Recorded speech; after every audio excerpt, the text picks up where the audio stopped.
Assalamualaikum warahmatullahi wabarakatuh. Saya Hikmah Irnawati, guru SMA Negeri 1 Wanayasa untuk mata pelajaran kimia. Pada kesempatan ini saya akan menjelaskan tentang sel volta yang merupakan bagian dari pokok bahasan reaksi redoks dan sel elektrokimia. Adapun kompetensi dasar yang harus dikuasai oleh peserta didik untuk pengetahuan yaitu mampu menganalisis proses yang terjadi dalam sel volta dan menjelaskan kegunaannya. Dan untuk keterampilan, peserta didik diharapkan mampu merancang sel volta dengan menggunakan bahan di sekitar.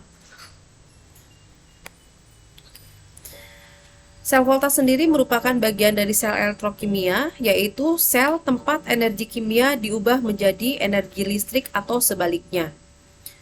Yaitu dari energi listrik diubah menjadi energi kimia. Sel elektrokimia terbagi dua, yaitu sel volta ataupun disebut juga istilahnya sebagai sel galvani dan sel elektrolisis. Sel volta sendiri dikembangkan oleh Alessandro Volta dan Luigi Galvani. Pada sel volta ini terjadi reaksi redoks yang menghasilkan arus listrik. Arus listrik terbentuk dari energi kimia. Contohnya adalah batu baterai dan sel aki atau akumulator.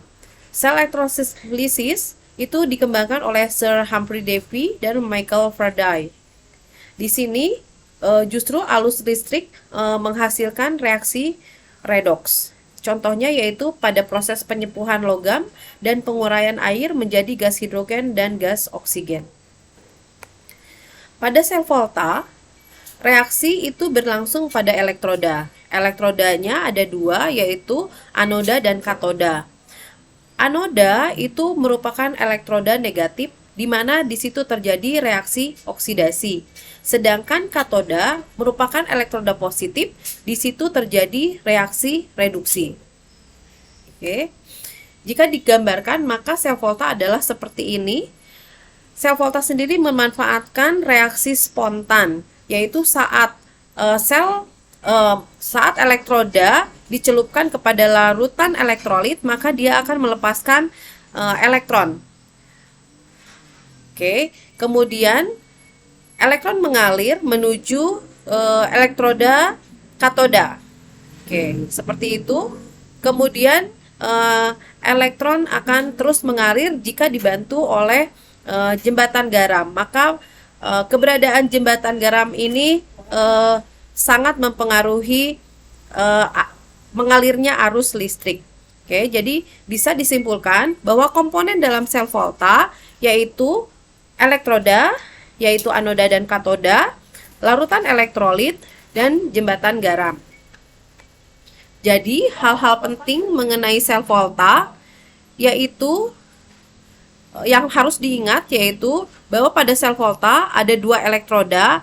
Nah, kemudian logam yang memiliki potensial reduksi lebih kecil atau lebih negatif, maka kita akan jadikan sebagai elektroda negatif atau anoda, di mana di situ terjadi reaksi oksidasi. Kemudian karena elektron mengalir dari anoda ke katoda, maka pada sel volta ini, maka anoda akan berperan sebagai elektroda negatif dan katoda berperan sebagai elektroda positif. Jika dituliskan notasinya, maka anoda dulu, kemudian larutan ionnya, kemudian dituliskan dua garis sebagai jembatan garam, kemudian larutan ionnya, dan kemudian berikutnya adalah katoda. Nah, nanti potensial selnya itu dapat dihitung.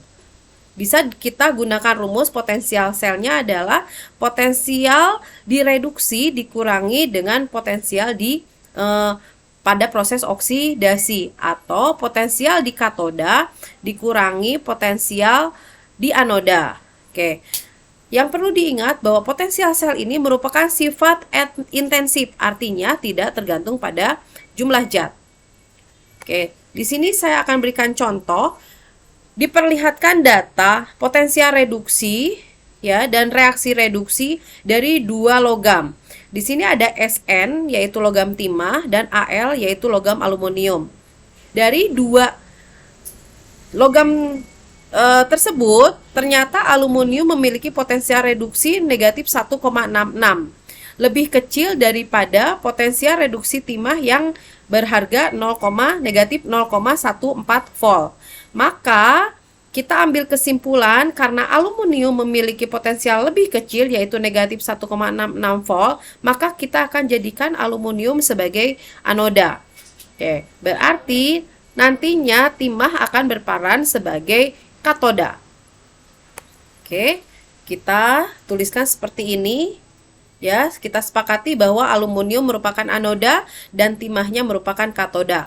Nah, karena aluminium adalah anoda, maka dia merupakan elektroda negatif, sedangkan timah sebagai katoda, maka dia sebagai elektroda positif. Untuk notasi selnya, seperti dijelaskan sebelumnya, bahwa yang kita tuliskan pertama kali yaitu anoda, maka kita tuliskan aluminium, kemudian larutan elektrolitnya yaitu Al3+, kemudian kita tuliskan 2 garis sebagai jembatan garam, kemudian larutan ion berikutnya adalah Sn2+, dan sebagai katoda adalah Sn atau timah.